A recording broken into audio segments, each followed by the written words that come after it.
Hola, ¿qué tal? Bienvenidos a un nuevo episodio de La Ciudad es Nuestro Laboratorio, un podcast del Centro de Desarrollo Urbano Sustentable. Yo soy Manuel Hernández y hoy estamos acá con Ricardo Urtubia, nuestro investigador principal. Y bueno, probablemente lo conozcan. Él es profesor asociado al Departamento de Ingeniería de Transportes y Logística de la Universidad Católica.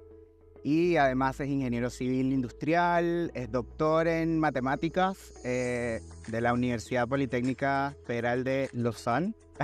Sí. ¿Lo dije bien? Ya, súper. Y bueno, nada, un gusto tenerte acá, Ricardo, bienvenido. Gracias por estar con nosotros hoy. Muchas gracias por la invitación. Voy a agregar la Escuela de Arquitectura también, donde soy. También, sí, ingeniería y arquitectura, Sí. es verdad. Bueno, ya un poco partimos comentando tus grados académicos, pero me gustaría saber o que nos contaras, además de eso, ¿cómo te definirías? ¿Quién es Ricardo Urtubia más allá de ser doctor y profesor de la universidad? Chuta, soy, además de lo que es mi pega, yo soy papá de dos niñas y un niño, tengo 3 hijos. Soy ciclista, creo que es algo que si me tuviera que resumir en una palabra, soy ciclista, me muevo mucho, últimamente por deporte, pero originalmente solamente por transporte en el fondo. ¿Ya? He ido evolucionando a deportista, no, que no deportista de verdad, de bajo rendimiento. Y también la verdad he tenido varios intereses diversos. Alguna vez fui medio músico, medio fotógrafo, pero todo hecho como hasta por ahí nomás. Yo creo que lo de la bici es lo que más me ha resultado de esas cosas. Mira, bueno, igual lo que mencionas de la bici es bien importante. Yo creo que los que te conocen un poco o si te siguen en redes saben que no eres un aficionado del ciclismo, eres ciclista en verdad. Claro. Y en ese sentido también te dedicas a analizar las movilidades, promueves el uso de la bici como un modo de transporte sustentable, bueno, positivo para la ciudad. ¿Cómo surgió ese hábito? ¿Fue algo que has hecho de hace muchos años o fue algo que a medida que fuiste estudiando lo viste como un buen modo de transporte y lo fuiste como implementando? Yo empecé a moverme en bici cuando estaba en la universidad. Yo tenía auto en la universidad, cosa que no era, tenía el privilegio de tener auto. Y me iba en auto a la universidad. Y para poder llegar a la hora, A Buchef. a OCHEF, yo estudié ingeniería en la Chile. Y para llegar a la hora tenía que levantarme súper temprano a veces y salir a las 7 de la mañana de mi casa para poder llegar antes del taco, porque me carga el taco, la verdad, siempre me ha cargado, incluso cuando andaba en auto. Entonces, para evitar el taco, yo me despertaba muy temprano y llegaba a abrir la cafetería Ya. y tenía un montón de tiempo muerto producto de eso. Y eventualmente, yo creo que igual influenciado por los ramos de transporte que había empezado a tomar, ya más allá de la mitad de la carrera en el fondo, cerca del final, empecé a probar irme en bici. Y me empezó a resultar y cada vez me gustó más y eventualmente se volvió mi modo de transporte principal. Y yo ahora, en verdad, cuando me tengo que subir un auto por fuerza mayor en la ciudad, sufro y me resulta poco natural. En cambio, moverme en bici me resulta que es lo más natural y obvio porque en el fondo es mi manera de moverme y sé cómo hacerlo bien, ¿te fijas? Y eso, y por ahí llegué también y era mi modo de transporte, pero eventualmente se transformó en un tema de investigación. Ya. O sea que tu investigación se vio influenciada por... Por sí. Ya. No sé si eso Fue al revés. No fue al revés. Porque de hecho cuando yo empecé a moverme en bici y estudiaba temas de transporte y estudiaba ingeniería, hacía mi magíster en ciencias de la ingeniería de mención transporte, la bicicleta no era un tema de investigación muy relevante en esos tiempos. Estábamos hablando de fines de los 90, principios de los 2000. Ya. Era por supuesto un tema, pero no había nadie, en el fondo, imaginarse que alguien podía hacer una carrera en torno a investigar sobre la bicicleta era como, no, ¿cachai? Nadie lo hacía. Hoy día muchos académicos, donde tal vez me incluyo, hacemos gran parte de nuestras carreras basadas en investigar sobre la bicicleta, cuáles son las barreras para adoptarla, cómo en el fondo logramos que más gente ande en bicicleta, cuáles son los beneficios, los costos. Todas esas cosas en el fondo hoy día son preguntas de investigación súper relevantes y hay gente que hace carreras tremendas en el fondo en la academia solamente haciéndose preguntas respecto a la bici. O sea, y además es interesante porque me imagino que has podido ver el cambio de la ciudad en torno a la bicicleta. No sé cómo ha sido ese proceso, como por ejemplo, cuando te ibas a la universidad en ese momento, ¿habían ciclovías? Había muy ¿Cómo ha sido el cambio que has visto? Acá de hecho, habían dos que en esa época no eran ciclovías, eran pistas para motos, que era la que estaba en Tarapacá y la que estaba en Santa Isabel, eran pistas para motos. Y eventualmente alguien atinó y dijo, no sé, es que mejor que sean ciclistas. Pero en esa época yo usaba esas pistas para moto como a la mala. Y en verdad era un bicho raro, era muy raro ver gente andando en bicicleta, era poco habitual. O sea, no era algo que no se viera nunca, pero no era algo, Era poco común. frecuente. Y claro, y cuando yo contaba que lo hacía era como, así como, ¿qué onda? ¿Qué gallo más extraño? Y también el trato en las calles es muy distinto. O sea, hoy día yo diría que existe más conciencia en los automovilistas de que las bicicletas son un modo de transporte igual de válido que el auto en el fondo, o más válido si contamos en el fondo los costos sociales que genera el auto. Y que tenéis derecho a usar la calle. En esa época a mí me echaban de la calle. Oye, sale, súbete a la vereda. Hoy día sabemos que las bicis no deben andar por la vereda, la gente tiene un poquito más de claridad al respecto. Y hay más bicis, lo que hace que en el fondo sea un modo de transporte mucho más visible y eso hace que la gente sea un poquito más consciente. Ahora igual, claro, ahora hay más ciclovías, pero tampoco están todas bien construidas. La infraestructura no es óptima en ese sentido. Claro, tampoco opera el debe. Eso, como a pesar de que ha habido una mejora, ¿cómo podríamos evaluar el estado de las ciclovías en este momento? Yo diría que Santiago, voy a hablar de Santiago nomás, perdón por ser tan Santiago-céntrico. Pero es mi ciudad y tengo mejores datos, los datos más a la mano ahí. Santiago, en el fondo, tiene mucha gente andando en bicicleta para la pobre calidad de su infraestructura.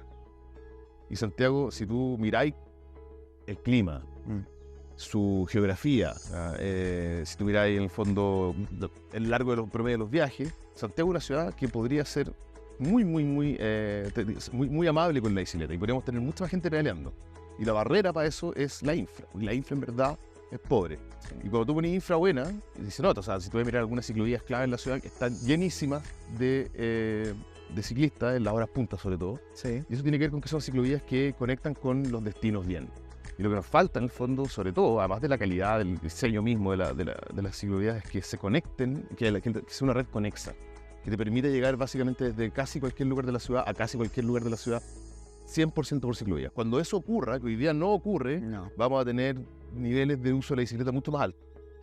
Hemos hecho más ciclovías, pero están desconectadas, entonces el impacto que tiene sobre el uso de la bici es menos del que podría ser si es que estuvieran mejor hechas en ese sentido. Y a propósito de esa pregunta también me gustaría, porque bueno, hay gente que ve la ciclovía solo como algo recreativo y no como un modo de transporte.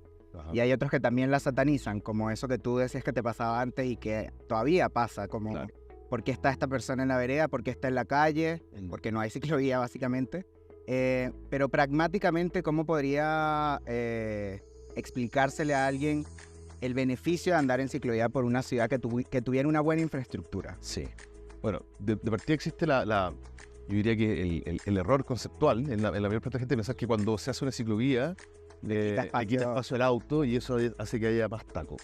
Cuando en verdad, si tú logras que suficiente gente suba a la bicicleta, la gente que se ve forzada a andar en auto va a estar en mejores condiciones porque va a haber menos congestión. Claro. Esto siempre y cuando realmente logremos subir un porcentaje, no demasiado alto, pero un porcentaje más bien importante de personas a la bicicleta. Entonces hay muchos mitos. Típico que tú te encontré con que la gente dice, oye, es que yo pago mi permiso de circulación, por lo tanto yo pagué por esta calle. Chuta, si tú sumáis lo que cuestan los permisos de circulación y calculáis cuánto cuesta hacer y mantener la red vial de Santiago, de Chile en general, con tu permiso de circulación no cubre pero ni una fracción infinitesimal del costo real de eso. Entonces de partida ese es un mito que hay que derribar. Y lo otro que la gente ignora mucho es el costo. O sea, los autos generan muchos costos sociales, lo que se conoce como externalidades negativas, en el fondo. La congestión que generan la contaminación no solo local, que no sé, ahora que viene el invierno, ¿no es cierto?, le afecta a los pulmones de los niños, por ejemplo, y tenemos más casos de virus esenciales exacerbados por esto. Pero sobre todo el tema del cambio climático. Los autos contribuyen al cambio climático. Y además los autos ocupan mucho espacio en las ciudades, ¿ya? Lo que también, dándose una vuelta un poco más larga, tiene un impacto en temas de cambio climático. Entonces, si tú tenés en el fondo, y la gente no es consciente de eso, entonces cree que poco menos que pagó el permiso de circulación y que pagó por todos esos costos, y no. Esos costos se le están imponiendo igual a todo el resto de los ciudadanos, anden o no anden en auto. Claro. Y eso es algo que hace falta, no sé si respondí tu pregunta, pero en el fondo que eso es algo que hace falta como divulgar más, creo yo. No, pero bueno, igual va un poco ligado de la mano, ¿no? Como que al final una calle pensada para caminar, para pedalear, al final contribuye con los distintos modos de transporte. Al final la idea es eso, que la gente tenga mayores facilidades para moverse en la ciudad. Si más gente se mueve en bicicleta, todos vamos a estar mejor. Todos, incluso la gente que se mueve en auto. Anécdota corta. Okay. Mi hija se quebró una pierna y entonces me he visto obligado a hacer algo que a mí me carga hacer, que es llevar a mis niños al colegio en auto. ¿Ya?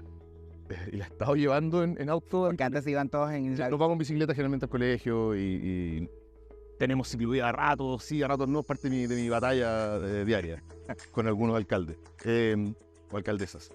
Y bueno, y ahora he estado llevándolo en el auto al colegio y es una tortura. Y yo me doy cuenta en el fondo y me siento muy mal cuando voy yo solo de vuelta a dejarlo en el colegio, voy solo, digo, voy yo ocupando estos, no sé, 10, 12, 14 metros cuadrados, ¿te fijáis? Solo.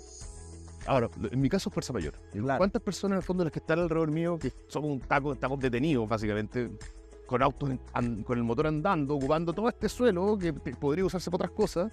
¿Cuántas personas en verdad necesitan hacer ese viaje en auto? Yo me lo pregunto. O sea, yo me veo forzado. Digo, entonces, cuando tú logres que esas personas que no están tan necesitadas en el viaje en auto lo hagan en otro modo, ya sea transporte público, bicicleta o caminando incluso, porque sabemos que hay muchos viajes en auto que son muy cortos, el que realmente no le queda otra que ponerse en auto, se ve beneficiado. Sí, además que hay un dato que ahora no me viene concretamente a la cabeza, pero que siempre que conversamos tú lo mencionas, que es como que la mayoría de los viajes son viajes cortos que se pueden hacer caminando o en bici, o sea, son menos de, no sé cuántos, 5 kilómetros. Según la última estadística oficial, que es un poco vieja, porque no tenemos EOD, no tuvimos EOD 2022, pero que pronto tengamos algo que la reemplace, la mitad de los viajes que se hacen en auto es Santiago, y eso era hacia el 2012, hoy día no puede haber cambiado demasiado. ¿Ya? Entonces, la mitad de los viajes que se hacen en Auto Santiago son de menos de 5 kilómetros de largo. Y si tú miras cómo es el largo de los viajes en Auto Santiago, el tramo de largo, así más largo, o sea, más frecuente, es de entre 1 y 2 kilómetros. 17%, del orden de 17% del total de los viajes que se hacen en Auto Santiago son de entre 1 y 2 kilómetros de largo. O sea, esa distancia no es nada. Sí, no es nada. Entonces, no todos esos viajes, por supuesto, se deberían hacer en bicicleta o se podrían hacer en bicicleta, pero tiene que haber un porcentaje más bien importante de esos viajes que se podrían cambiar de modo, ¿ya? Por supuesto. Y si tú lo cambias, y lo más probable es que como son viajes cortos, que la bici sea el modo más conveniente para esas personas. Y esas personas van a estar mejor, y los que se queden arriba del auto porque no les queda otra, también van a estar mejor. Sin duda, sin duda. Ahora, pensando como ya en otros temas del año, ahora muy pronto, el 3 de junio, se conmemora el Día Mundial de la Bicicleta. Y bueno, desde CDEU se han hecho un par de iniciativas para, de alguna manera, avanzar en investigación y en datos que puedan como comprobar la efectividad o el buen modo de transporte que es la bici y también los otros, la caminata, el transporte público, etcétera. Y me gustaría saber un poco en qué están. Yo sé que están haciendo varias cosas. Cíclope, como de lo que nos puedes contar, está la encuesta de movilidad de Santiago, también hay una encuesta en Concepción. Sé que están con varias cosas, pero ¿por qué es importante hacer todos estos proyectos en paralelo? A ver, los que investigamos estos temas, lo hacemos para entender, ¿no es cierto? Para entender por qué alguien... Cuando tú entendís, tú podés influir en el comportamiento, ¿ya? Nosotros necesitamos influir en el comportamiento en términos de movilidad de la gente para, ojalá, inducir a patrones de movilidad más sostenibles. Okay. Entonces, pero para poder hacer eso tenés que entender bien qué es lo que la gente en verdad la detiene de usar la bicicleta, qué es lo que hace que se queden usando el auto, que estén metidos ahora en un taco. ¿Cómo podemos cambiar eso? Esas son preguntas de investigación interesantes. Y para poder entender, tú tenés que levantar datos, ¿no? O sea, para entender, generalmente tenés que o preguntar, o registrar, o medir, ¿no es cierto? Y en ese sentido tenemos un proyecto que es bien grande, a propósito de lo que contaba recién, de que la encuesta Origen-Destino del 2012 está vieja. Estamos tratando de llenar un poquito ese vacío, no lo vamos a llenar por completo, pero estamos tratando de hacer una encuesta grande que es parecida a la EOD, que nos va a permitir tener una estimación, espero yo, en los próximos, en 1 o 2 meses más, tener una estimación de cuántos viajes hay en Santiago, cuál es el largo de esos viajes, cuál es el largo de los viajes por cada modo, cuántos viajes son en auto, cuántos son en bicicleta, ¿te fijas?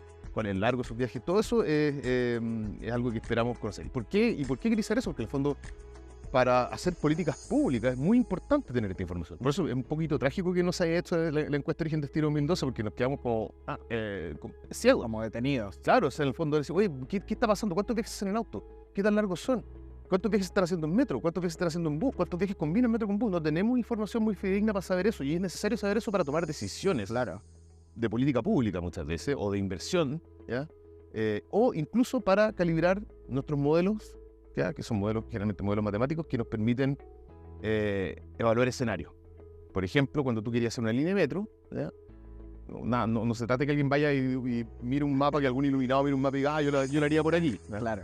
hay un trabajo de modelación para tratar de estimar cuál es la demanda en el escenario A de hacerla por acá, cuál sería la demanda en el escenario B de hacerla por acá, y lo que se trata de hacer es construir la línea de metro que en el fondo al menor costo genere el mayor beneficio, es decir, que le permita a más gente usarlo, que disminuya más su tiempo de viaje, y todo eso se hace con modelos. Y esos modelos se calibran con estos datos. Con información. Entonces, estos datos son muy importantes de tener. Y hay que hacer encuestas, lo que pasa es que las metodologías han ido cambiando, pero yo creo que se esperaba mucho que la tecnología iba a reemplazarla, así como que con los teléfonos iban a poder hacer todo sin preguntarle a la gente, y resultó ser que no es tan así, que igual hay que preguntarle a la gente. Entonces es un tema. Bueno, es importante, la gente es la que está en la calle, ¿no? Claro. Bueno, y dentro de esos modelos tenemos este proyecto que se llama Cíclope, Sí. una herramienta que, mira, curiosamente nosotros nos pusimos a revisar qué hay en el mundo, que cuántas herramientas hay para como predecir los viajes en bicicleta en una ciudad, y nos encontramos con que hay muy poco, casi nada. Entonces estamos desarrollando acá, está casi a punto de ser lanzada, pero pronto, Ojalá. esta herramienta, que es una herramienta que es básicamente una herramienta montada en un sitio web, que permite que una persona tome una ciudad que ya en su estado actual, ¿no es cierto?, y que diga, voy a poner una ciclovía por acá. Y Ya. la herramienta lo que hace es predecir cuántos nuevos viajes habrían en bicicleta producto de la aparición de esa ciclovía, cuántos viajes usarían la ciclovía, cómo cambiarían los patrones de viaje en bicicleta en toda la ciudad, que generalmente van a cambiar más en torno a la ciclovía, pero hay cambios en otros lugares de la ciudad cuando tú haces ciclovía. Entonces es una herramienta que te permite ver el qué pasaría si yo hago la ciclovía por acá, igual que el metro, pero esto orientado a ciclovía, ¿no? Interesante. Y esa herramienta la vamos a lanzar, espero, dentro de este semestre, y va a ser gratis para la ciudad en que esté calibrada, al principio al menos, lo que creo que va a ser algo muy bonito, porque en el fondo es como un regalo de vuelta a nuestras ciudades para que puedan planificar mejor su infraciclista. O sea, para las ciudades, para las políticas públicas, para las personas, al final en eso se traduce, ¿no? Sí, y estamos muy contentos porque el GORE, que recientemente el gobernador anunció que había un presupuesto para hacer los proyectos de la ciudad. Hay un plan maestro de ciclovías con, no me acuerdo cuántos, 800 kilómetros, Sí. algo así, no me acuerdo cuánto era. Los anteproyectos de esa ciclovía se evaluaron con nuestra herramienta, con la versión así como piloto de nuestra herramienta. Bueno, Y eso fue muy bonito porque nos contaba la gente del GORE que trabajó con esto, que son nuestros socios en el desarrollo de esta herramienta, además, que le ahorró mucho tiempo, en el fondo, porque era muy simple y rápido usarla. Entonces nos tiene muy contentos eso, y ojalá que podamos abrir la herramienta para otras ciudades pronto. Así que ¿va a estar disponible solo para Santiago o hay más ciudades? por ahora va a estar solamente disponible para Santiago, pronto va a estar para La Serena también, es parte del compromiso del financiamiento que tenemos. Pero pueden igual ir a jugar con la versión actual, que no está 100% lista, pero está casi lista, a www.ciclo-p.cl. Genial, genial. Oye, Ricardo, y ya para ir avanzando y pensar en todo lo que hemos conversado, creo que ya igual queda un poco claro, pero me gustaría reafirmar y preguntarte qué rol crees que juega la investigación en toda la política pública, porque hay personas que creen que la investigación no tiene incidencia en las políticas públicas, pero un poco lo que los centros de investigación como CDU hacemos es eso, traducir la información en mejorarle la vida a las personas, o eso es lo que aspiramos. Entonces, ¿cómo lo ves tú y cómo crees que ha sido todo este esfuerzo de estos años también como académico, como investigador? Yo creo que es clave, o sea, en el fondo es clave que las decisiones y que las políticas públicas estén informadas por la evidencia, ¿ya? Y la evidencia muchas veces no es, valga la redundancia, evidente, muchas veces es contraintuitiva, muchas veces lo que uno cree que es obvio no es obvio, en el fondo, y un fenómeno que uno cree que lo entiende perfecto, en verdad tiene muchos capas abajo y complejidades que no son obvias. Y ahí la ciencia en general es una herramienta que permite en el fondo levantar mejor evidencia, ¿ya? Y entender mejor. Y entonces, ¿qué es lo que te decía también al principio? Pero es clave entender mejor para hacer bien esas políticas públicas. Ahora, ¿en qué no hemos caído siempre históricamente la gente que hace ciencia? ¿En qué nos caemos? En que muchas veces nos quedamos como en la Torre de Marfil. Investigo mi problema, encontré un resultado súper interesante, publico mi paper, ¿ya? Y listo. O sea, si es que logro publicar mi paper, Claro. y después voy a mi siguiente proyecto y publico el otro paper, y después... Y eso es necesario, pero no es suficiente, porque lo que falta es como así como como es importante que haya ciclovía, pero que estén conectadas. Claro. Aquí tiene que haber una conexión entre ese resultado. Ese resultado tiene que llegarle bien, claro, a la persona que toma decisiones, al que diseña la política pública, ¿ya? Entonces, yo creo que hay un creciente interés en el fondo desde quienes hacen política pública por tener en el fondo apoyo de quienes hacen ciencia. Y también hay un creciente interés de quienes hacen ciencia en poder transmitir mejor los resultados de su investigación para que efectivamente, para influir efectivamente en política pública. Yo creo que CEDEUS es un muy bonito ejemplo de eso. Yo creo que hemos logrado cosas súper potentes.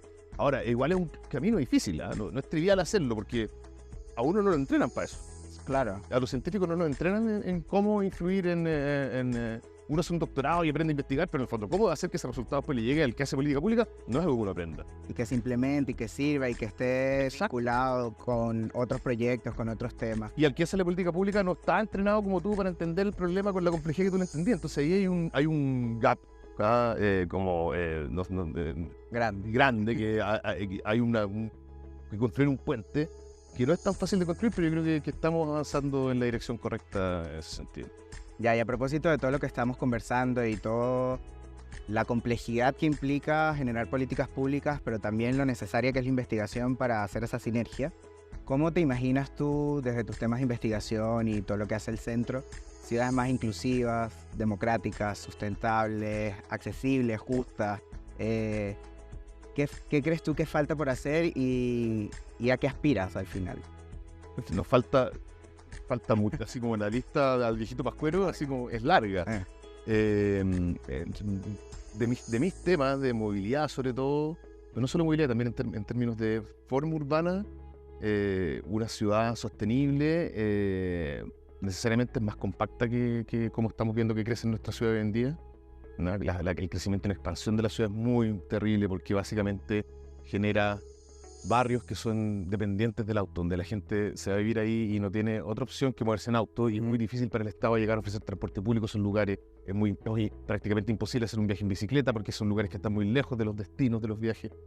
Entonces yo creo que por ahí hay un tema que es clave en el fondo. Crecimiento urbano, eso tiene que ver con ordenamiento territorial, tiene que ver con planificación, con muchas cosas que son muy difíciles porque en este país además tenemos una tradición hay mucha gente que opina que regular estas cosas está mal, queríamos dejar que ocurriera lo que ocurre naturalmente. Yo creo que no, hay muchos, y la verdad, la evidencia indica que si tú haces eso, terminas con ciudades que son menos sostenibles. Entonces hay que ordenar un poco la cosa. Y relacionado con eso, en el fondo, si tú logras que la ciudad tenga una forma, ¿ya? Tal que el largo de los viajes no es excesivamente largo, no es muy grande, tú abres la oportunidad para la gente para moverse en modos más sostenibles y también para generar sistemas de transporte público más eficientes que van a mover más gente a menor costo y de mejor manera, ¿te fijas? Ahora he hablado como de eficiencia y de largo de los viajes y todo eso, y todo eso tiene que ver, o se asocia generalmente con el tema como de los costos por combustible, las emisiones, ¿no es cierto? Que es un tema muy importante. Pero lo bonito es que hay mucha evidencia de que avanzar en ese sentido al mismo tiempo genera ciudades que son más justas o menos injustas, en el fondo. Claro. No solamente socioeconómicamente hablando, sino que también son ciudades que son más justas en términos de género, por ejemplo. Una ciudad que permite una ciudad que es más compacta, que en el fondo que da más opciones que moverse en auto, que da buen transporte público, que permite moverse caminando de manera segura, que permite moverse en bicicleta de manera expedita y segura, es una ciudad que, por ejemplo, donde las mujeres van a estar mejor. Tú ves que los países donde hay más uso de la bicicleta por parte de las mujeres, donde es más, en el fondo debería ser 50-50, ¿no es cierto? Hombres y mujeres las mujeres hacen más viajes que los hombres, la verdad. Pero tú deberías observar niveles más o menos equivalentes. Los lugares donde ocurre eso son justamente ciudades de países como Dinamarca o Países Bajos, en el fondo, que son países que se han preocupado de tener sistemas de transporte muy sostenibles, pero que al mismo tiempo generan estos patrones de movilidad más justos, ¿te fijas? Y que más justo en términos de género, más justo en términos de edad también. Por ejemplo, tú ves aquí, no sé, cuando uno habla con personas mayores, ¿no es cierto?, con personas de la tercera edad, muchos que piensan que moverse en bicicleta es imposible porque es peligroso, porque no tienen, en países inseguros, porque no tienen energía. En Países Bajos, los adultos mayores se mueven mucho en bicicleta. Claro, pero ha sido un país que se ha preocupado y se ha enfocado en eso. Exacto, y es una decisión política. Claro. Ahora, es una decisión política, pero que responde a una cosa muy